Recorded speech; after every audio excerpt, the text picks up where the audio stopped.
Africa Content TV.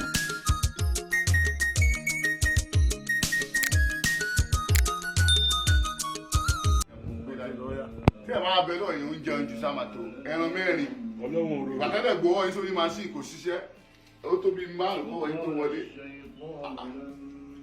ọ̀gá ní Àyìndé Musili Oluomo Àyìndé new record ẹ máa gbà ẹ pátì ẹ ní polú ọmọ ẹ kò jọ Ọláìdé Akinsanya Àyìndé ọ̀gá Àyìndé ọ̀gá.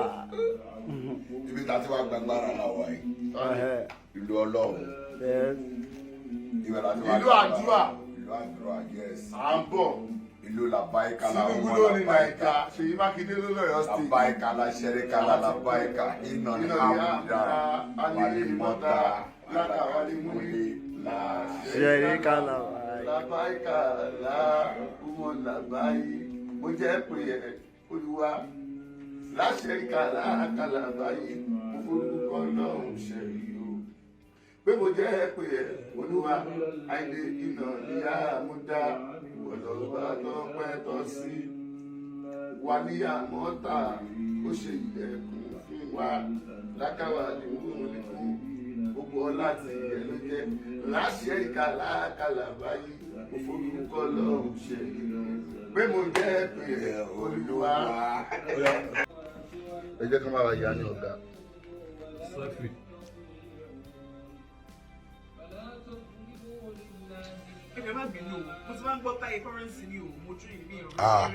Taye currency nìyẹn o gbogbo Ìbàdàn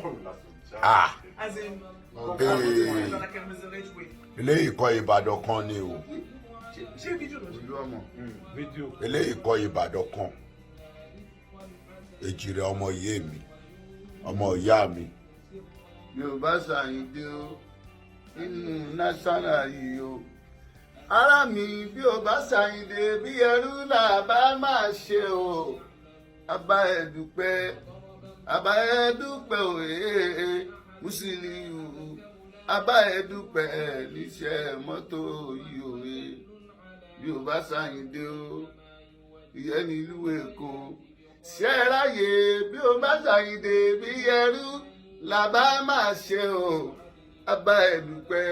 abá ẹdúpẹ́ òye Musiliu abá ẹdúpẹ́ nídìíṣẹ́ mọ́tò yìí òye ọ̀rọ̀ Àyìndé kì í ṣe ìbínú ẹ̀dá tó fẹ́ ṣe kì í gbèrò ibi ẹ̀ ń gbà Àyìndé ipa tí ẹ̀ ń pò ó ṣe ni o apá òmò tí ó kàgé ó ṣe ẹni lórí fọ́.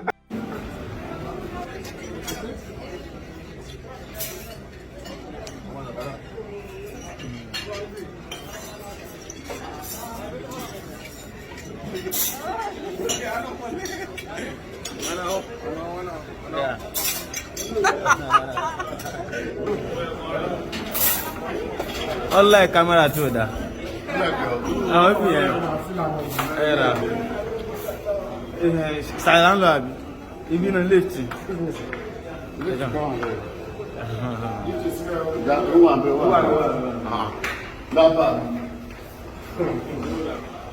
Ìbàdàn kọ́lá wa yóò ilé wa ilé wa Ó yẹ wọlé síbẹ̀. Ó yá ayálùdà.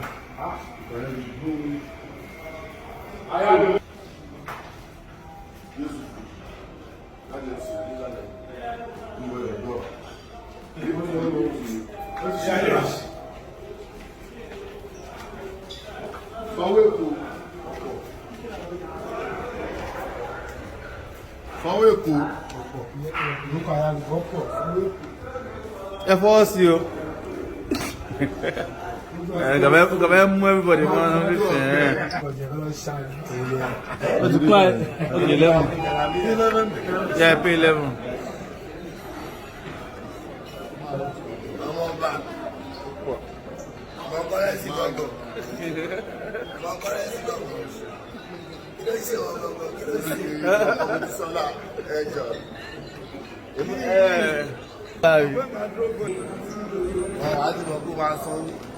ọmọ yẹn náà lẹ́bù ẹ̀ náà lọ fà á. Ọlọ́run fẹ́. Ìyẹn kéré. Àwọn èèyàn sì ń wo ẹ̀yìn. Ẹ̀yà lè fi kí ní ẹ̀sára, ẹ̀bí sára, ẹ̀bí sára. Ẹ̀bí sára, ẹ̀bí sára. Ẹ̀kọ́ fọ́ nice one. Nice one. Nice one, nice one. Oníṣẹ́ tó ń ṣe bẹ́ẹ̀ náà.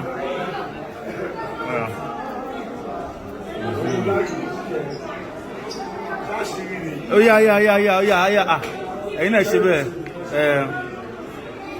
ẹ máa fọwọ́ ṣe báyìí ni.